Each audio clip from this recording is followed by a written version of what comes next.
Being employed at Linus Tech Tips means there's a lot of cool stuff going on at work. We're constantly playing with the latest and greatest technology. But our staff has a ton of cool stuff going on at home too. Stuff that you guys don't normally get to see. With that in mind, today we're gonna be taking a peek behind the curtain and out the door and down the road for a look at the cool tech and hobbies that our staff spends their personal time on. We may learn a little something about them in the process. Just like I want you to learn something about our sponsor. iFixit. From laptops to smartwatches, iFixit has your next repair covered with their lineup of toolkits. Get 20% off iFixit toolkits and get free standard shipping on orders over $65 with code CELEBRATE, or watch to the end of this video to learn more. Sell your firstborn, you can make another one. Europe doesn't exist to me. Hi, I'm Tanner McCoolman. I'm a writer here at LTT. I'm mentally unstable and I collect and live amongst trash.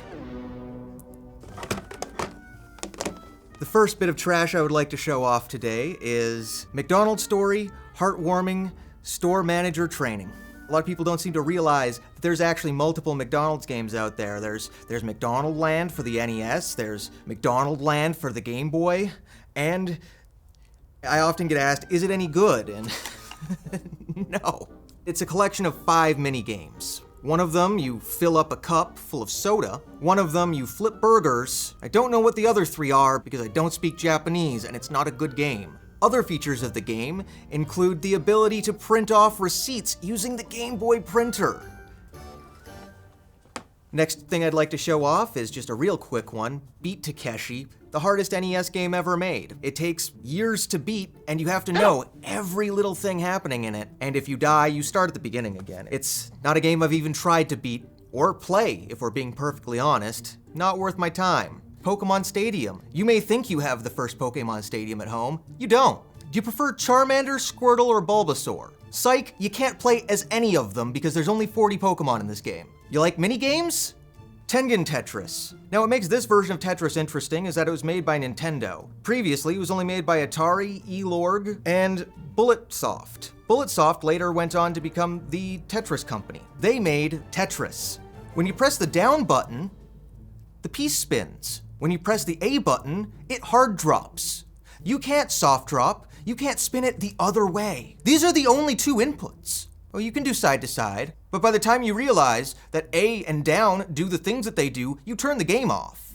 If you want to play a Famicom game on a North American NES, you're gonna need some sort of 60 to 72 pin converter, so that now it will fit into a regular sized NES. I like to use a cloned version of the NES, this Retron from Hyperkin. Is it good? No, but it's also not trying to turn everything into HDMI, and I really appreciate that. The thing that I like most about this version of Tetris though, this comes from Nintendo's R&D 1 branch. That was headed up by Gunpei Yokoi. Gunpei Yokoi doesn't get nearly the credit he deserves. He invented the Game & Watch, he invented the Game Boy, he invented the Virtual Boy. We don't talk about that, that's why he left. After he left Nintendo, he went on to make the Wonder Swan, a portable game console that ran off of 1 battery and nobody really cares about. Tragically, he passed away in 1997 after getting into a car accident. He got out to check on the car after the car accident and got into another car accident. The last thing I want to show are my sealed and unsealed copies of the 2019 movie Cats. I have seen this movie no less than 30 times, 4 times in theaters, and every time it's in theaters, I will see it again.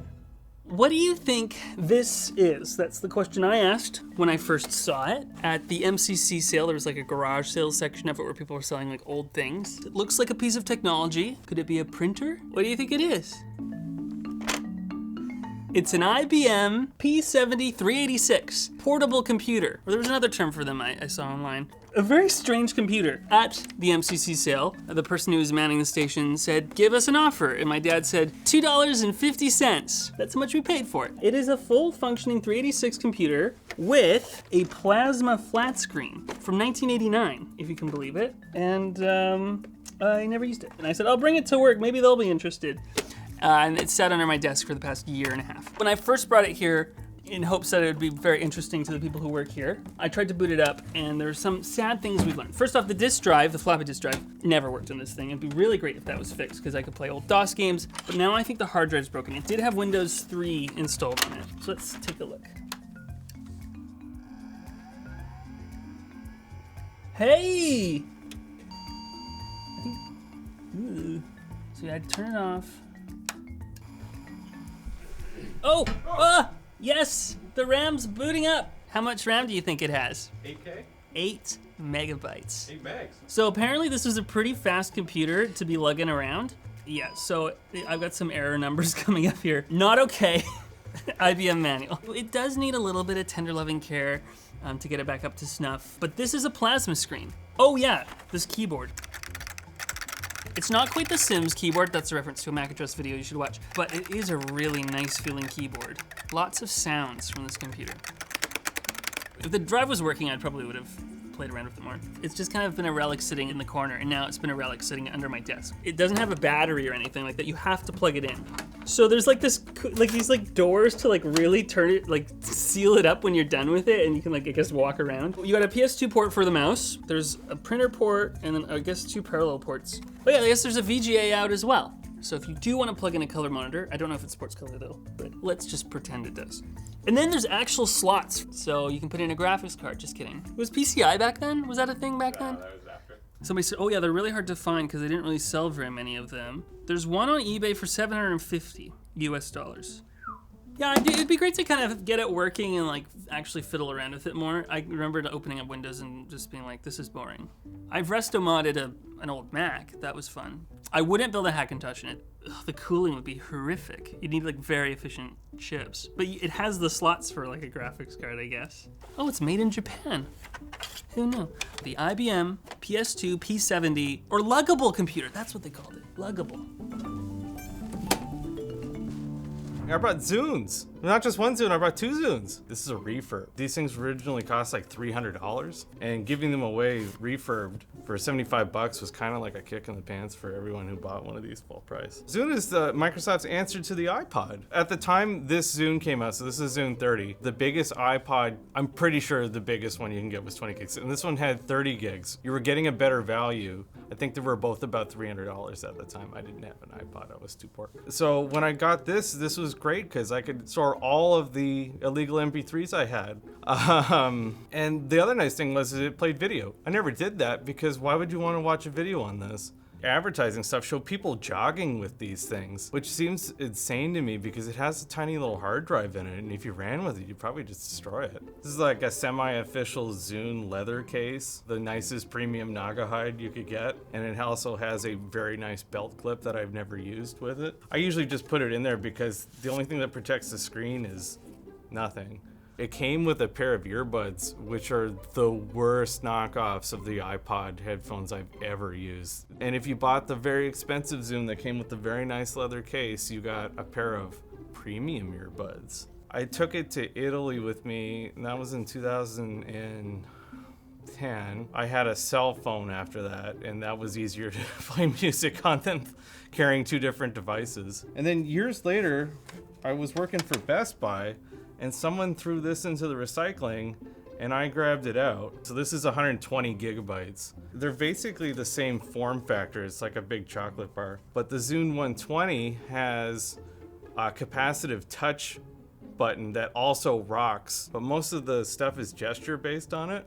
It doesn't work very well. The battery life on them, I don't think was as good as the iPod. I think I only ever get about 8 to 10 hours out of this one before it needs to be recharged, and then this one is pretty much hopeless. What was sort of interesting for the time was that you could share songs between Zunes, and you could listen to the song 3 times over 3 days, and then it disappeared off your Zune. It was kind of wild. It also has wireless syncing. You didn't have to plug this into the computer. You could just sync it wirelessly. It's just really slow because this is 802.11b. I still use the Zune software. It's the best way of downloading RSS feeds. And it puts the album art on everything. And I don't even have to think about it.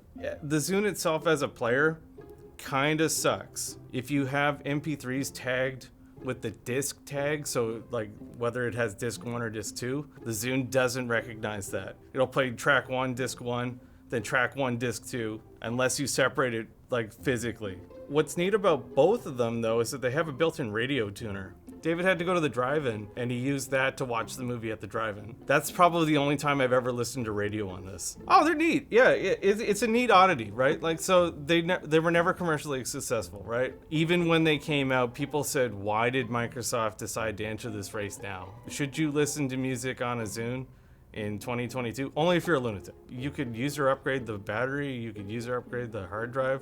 There's so many better ways to listen to music now. Today I brought a bunch of coffee stuff. I've worked in the food industry for some time. I've accumulated a couple of odds and ends that I wanted to show off and help potentially people that have never experienced coffee to experience a good coffee setup. I've got some coffee from a local roaster here in Vancouver, Agro Roasters. This is from the Yirgacheffe. Honestly, I don't even know if I'm pronouncing that right. Yirgacheffe. A region in Ethiopia known for producing very small beans. The coffee that comes from that region is very, very small. It has kind of a distinct roundness to it. When you roast it, it brings out a light acidity, some floral notes. We're gonna be attempting to bring those tasting notes out with a V60 brewer today. I've also brought my AeroPress. It's a really wonderful way to brew coffee, but it is a little bit more intensive, and it's not typically what I use in the mornings. So I've got two kettles here today.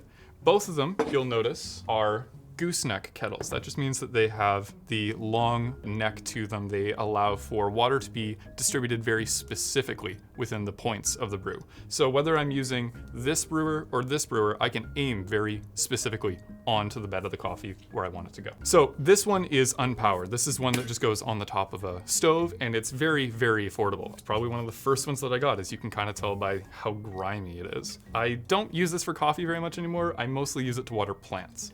But this one is electric. It goes on this nice base here, and I can set it to a very specific temperature within 1 degree Celsius, and it just sits there. I can let it boil for an hour if I want to. This is a hand grinder from EasyPresso. This is a very, very good quality hand grinder, and it's pretty expensive as far as they go.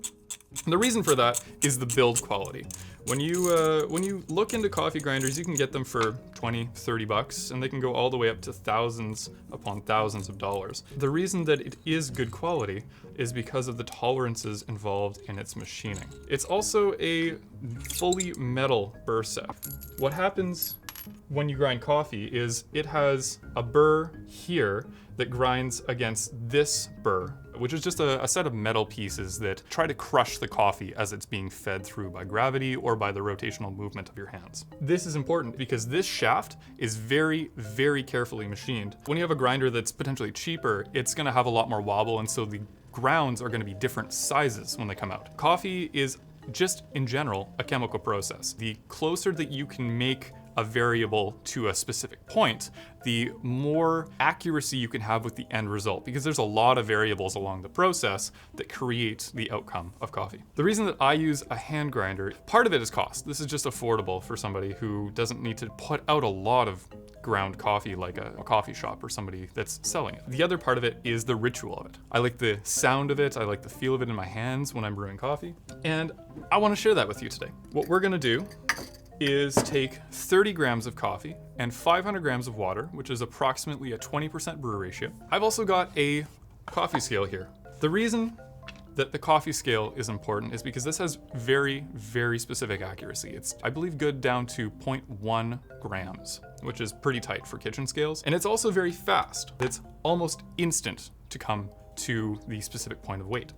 That's important for when I'm actually brewing the coffee. I can see how much water that I put in at a specific point in time. It also has a timer, so when I start it, I know how long it's been brewing. That's not useful in the moment, but when I look back, I can see how I need to adjust my brew for the next one that I make. One thing that I like to do with this hand grinder is just use the basin as a catch bin to weigh out my coffee. It's probably a bad habit because I'm collecting coffee grounds from previous grinds, but it's one that I've been doing for quite some time and I refuse to give it up. So now that I've got exactly 30 grams of coffee here, what I'm gonna do is I'm gonna take the back end of a spoon, I'm gonna get it a little bit wet, and I'm going to stir it through the coffee beans. The reason that I'm doing this is to reduce static. Lots of people will use an aerosol spritzer, like a little spray bottle. That's kind of a newer way of doing it. This is how I stirred it. So now I'm just gonna grind.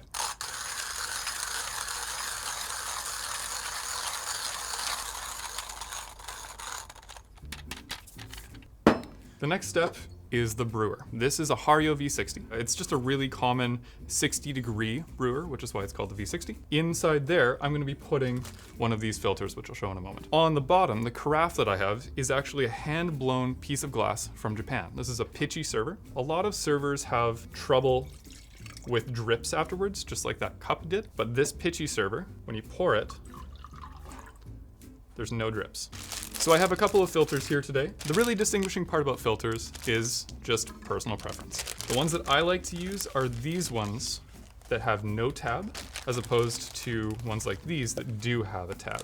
Generally, they have less taste. I've noticed less of a paper taste in my coffee. And these ones brew pretty slow. What that means is it takes longer for the water to filter through, which means more extraction is happening in the chemical process, and it just tastes different. And so I've adjusted my brew generally for these. These ones are just the same as the white version here, except they are unbleached. This is going to impart more of a darker, more of a papery taste on the coffee, which some people like and some people don't. I don't typically use these with a V60. I use them with a different brewer called a Chemex. It allows for a little bit longer of a steep time. All of these variables make a difference. So I'm going to take my filter and I'm just going to fold over the edge here. What this does is it allows it to stand up a little bit better. And the next step is rinse out the filter with just a little bit of boiling water. It just removes some of the particulates that would have been created in the manufacturing process. It removes some of the papery taste from the filter itself, and generally it gets the brewer warm. Why that matters is you're using the energy to extract oils and lipids from the coffee. The colder this is, the more heat it's going to take while you're brewing. The more that you can do to warm the brewer up beforehand, the more consistent a brew you're going to get. So I'm going to take my coffee grounds and I'm just going to dump them in the top here. I have it spread in a nice flat pattern on the bed just by shaking it there. And I'm going to put it on my scale and tear it out or zero out the scale so that it shows nothing there. Now what I should do is I should show you the app that I use at the same time. I'm from the labs. I am very statistically minded, and so I track all of the data about my coffee. This app is pretty interesting. It's called Bean Conqueror. It's a free to use open source app developed by somebody who is dedicated to coffee for quite some time. I have been using it for, I think at this point, 2 years. What I'm gonna do is I'm gonna type in my brew settings here, as well as the amount in grams of ground coffee that I'm going to be using here. I've already preset the beans that I'm using, and I'm going to grab my kettle and start to brew. As I pour over the V60, I'm gonna start the time. And I'm looking on the scale here for about 70 to 80 grams of water at the bloom stage. Why this matters, you're releasing CO2 from the roasting process. You know, when you have a fire and it crackles a little bit, something is escaping. Same thing happens with coffee. We're gonna leave that for about 45 seconds here. After most of the CO2 is escaped during the bloom, we're going to pour some more water in there.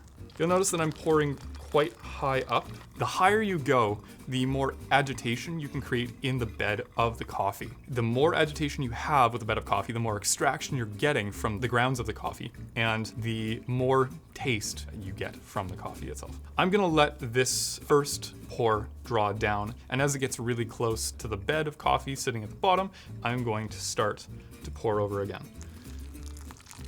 So this is called a Hario spiral, but I'm spinning it in a spiral so as to aim for pretty even agitation across the entire bed of coffee. It's important to make sure that when you are pouring water into the coffee, you're getting all of that hot water mixed in with the water that has already started to extract. This is what's known as a percolation brew. New water comes and filters through the bed of coffee. Something like an AeroPress is what's known as an immersion brew. A percolation brew has continuous extraction with new water, whereas an immersion brew has continuous extraction with existing water, and so you're gonna have an extraction rate that levels off as time goes on.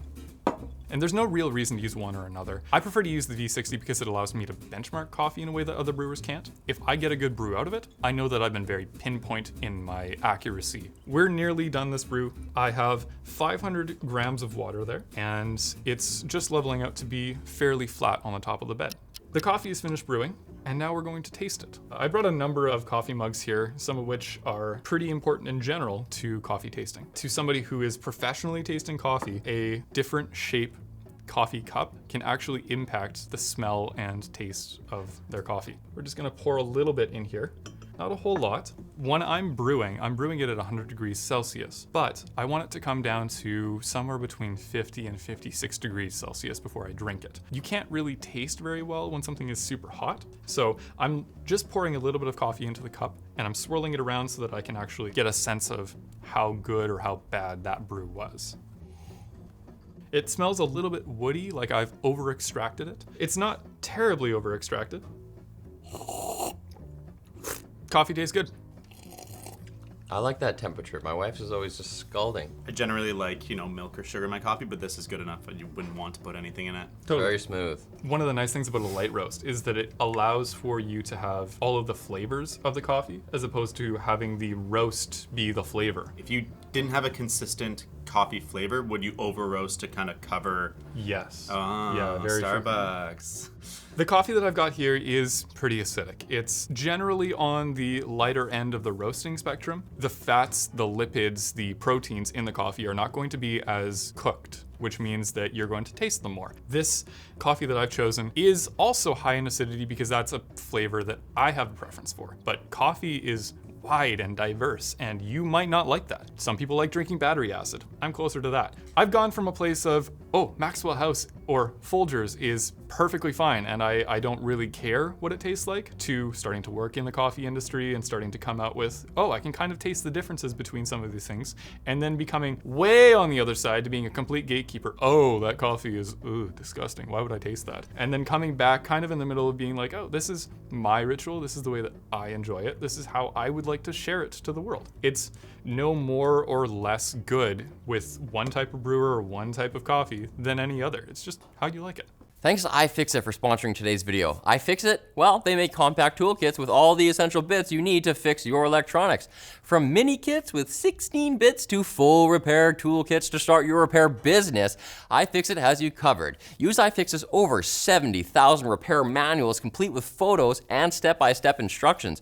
You can work worry-free knowing that you've got quality parts backed by iFixit's lifetime warranty. Right now, save 20% off iFixit toolkits and get free standard shipping on orders over $65 with code CELEBRATE. Get yours using the link in the video description. I just want to say thank you so much for watching and have a nice day. If you guys enjoyed this video, you might also enjoy part 1 of Show and Tell, which was like 2 years ago, isn't it? Wow, Like Saturn has a modem. time flies.